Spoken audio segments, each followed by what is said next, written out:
Team mindset for April and May. Here's what I mean.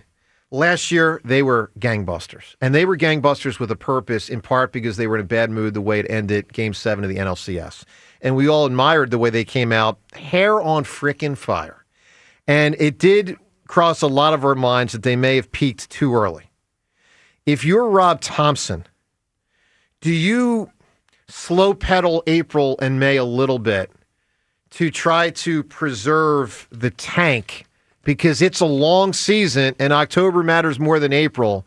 Is last year a lesson, or am I just talking out of my hiney right now? Talking out of your hiney. Play and I'll tell you why. Play as hard as you can, as often as you can. Yes, you just play. And the reason why they were so great in the first half is because their starting pitching was ridiculous. Yeah. They had probably no question in my mind that they were the best starting pitching in baseball, and Ranger Suarez went down. The other thing that happened was you had your shortstop go down. Yeah.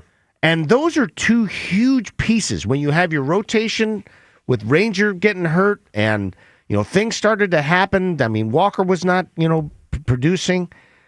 I think that had a massive change towards the middle of the season. And, when you lose a pitcher of that caliber, Ranger was the best left-handed pitcher in baseball at the time. They basically lost him for a while. And they lost one of the best offensive shortstops in the game for a while, a month and a half. Now, Edmundo did a nice job. Yeah, but Trey never came back stealing bases. And he never came back being the same guy. Never. He was not the same. I mean, I looked at the numbers on Trey, and we talked about it. If you extrapolate the numbers from the second half of 23 and the first half of 24, 320, 370, 550, and 915. That was his line with, MVP numbers. Yeah. And so this guy... I know the finish was not great because he did not perform in the playoffs. A lot of guys didn't perform in the playoffs.